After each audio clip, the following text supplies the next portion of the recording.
Okay, accounting cycle tayo pero merchandising business. And meron tayo ditong problem.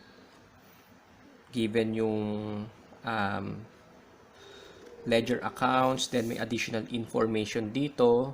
And ang required, prepare the following. Number 1, worksheet and adjusting entries. Number 2, financial statements. Number 3, closing entries. Number 4, post-closing trial balance and reversing entries. Almost kalahati siya ng accounting cycle. So, from step 5 to step 10. And ang business is merchandising. The ledger accounts of the Sikua Company for the year ended December 31, 2020 are as follows. So, ito given yung kanyang ledger accounts and yung balances, we have the debit and credit. And meron ditong additional information. Office supplies consumed during the year amounted to 17,000 pesos. So basically, yung additional information is pertaining sa mga adjusting events or yung mga adjusting entries na kailangang i-record at the end of accounting period. So number 1, required, gagawa tayo ng worksheet and adjusting entries. So uunahin natin muna yung sa adjusting entries. Ito muna tayo. Number 1, letter A, office supplies consumed during the year amounted to 17,000 pesos. So, ibig sabihin, 17,000 pesos yung na-consume na supplies during the year. And since na yan yung consume amount, yan na din yung magiging expense amount natin. Ngayon, bago tayo mag-record pala ng adjusting entry for letter A, since yan ay pertaining sa office supplies, tingnan natin kung ano yung method na ginamit niya in recording the acquisition of office supplies. So, hanapin natin dito. Office supplies. So, may account siya ng office supplies, 42,000 pesos. At the beginning. Beginning balance ng office supplies is 42,000 pesos. And 17,000 yun na-consume during the year. So, kailangan nating bawasan ito ng 17,000. And yung expense account na gagamitin natin is titingnan natin muna dito sa ledger or sa accounts ni Sikua Company. So, sales discounts, purchase returns. Ito, office supplies expense.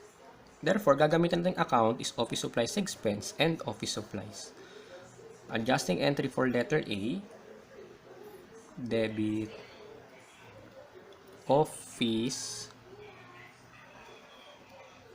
supplies expense. Ito yon, account. At what amount? 17,000. Credit office supply. So, ito yon, 17,000. Letter B, advertising expense in the amount of 25,000 has expired. Okay, so balikan natin yung list of accounts ng entity. Tingnan natin kung paano niya ni-record yung mga transactions relating sa advertising expense. So, dito may account siya na prepaid advertising. So, asset method. And yung kanyang expense account, titingnan natin yung expense account para ma-sure natin na tama yung account na gagamitin natin, is ito, merong advertising expense. So, debit, advertising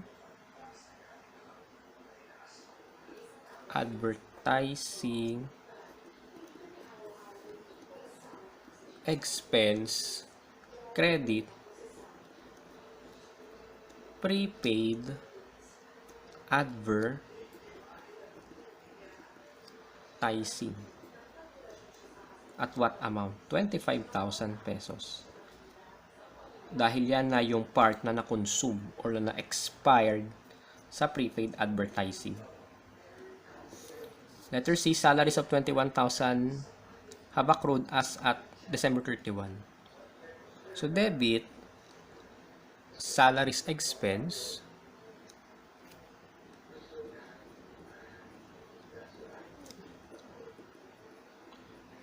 at what amount? 21,000 pesos. 21,000 pesos. Credit, maghanap tayo ng liability account for salaries. Ito, salaries payable. Credit, salaries payable na 21,000. Letter D,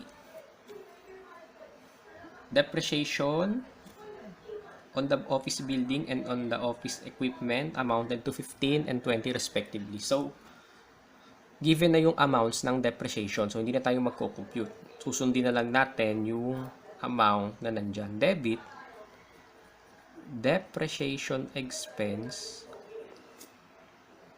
office building, that is 15,000. Debit, depreciation expense. So, pagkasamahin natin sa isang entry. Office equipment, 20,000 pesos. Credit, accumulated depreciation, office building, 15,000. Credit, accumulated depreciation, office equipment, 20,000 pesos. The December 31, 2020 merchandise inventory is 723,000 pesos. So, ibig sabihin, ang ending inventory for the year 2020 is 723,000 pesos. So, to record yung adjustment for ending inventory, actually, may dalawang methods in recording the ending inventory under the periodic system. Number 1, yung tinatawag nating adjusting entry method. And yung number 2, yung tinatawag natin na closing entry method. Ang gagamitin natin sa problem na ginagawa natin ngayon is yung closing method. Pero ipapakita namin sa inyo kung paano ginagawa yung adjusting entry method. So, to record adjusting entry for letter E, so papakita namin sa inyo is adjusting entry method. Pero, pag nagpatuloy tayo dito, closing entry ang gagamitin natin to record the ending inventory ng 2020.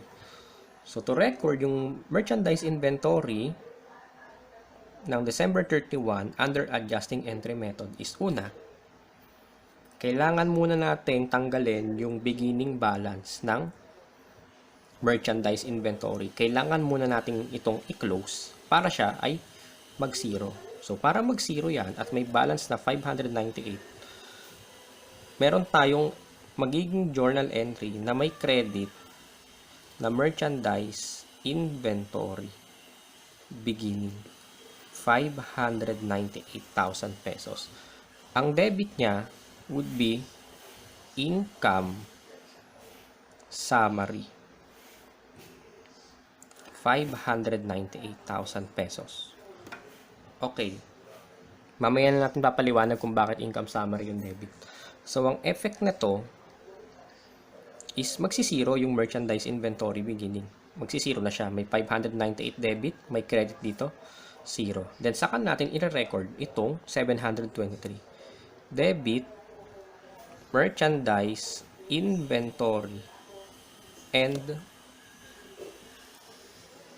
723,000 credit income summary. Although mamaya pa natin ipapaliwanag bakit siya income summary, ang debit dito and credit dito, to give you an idea bakit siya income summary, kasi ang merchandise inventory ay kino-consider sa pag-compute ng net income. Remember sa cost of sales formula natin, under periodic, and yung cost of sales, binabawas siya sa net sales para ma-determine yung gross profit. Ganito yung magiging itsura kapag adjusting entry method ang ginamit natin. Wherein sa adjusting entry pa lang, ni-record na natin yung merchandise inventory. And kapag ni-record na to sa adjusting entry, hindi mo na ito isasama sa closing entries. Kasi ni-record mo na siya sa adjusting entry. At kapag closing entry naman ang ginamit natin, hindi ito i-record sa adjusting entry. Hindi yan i-record.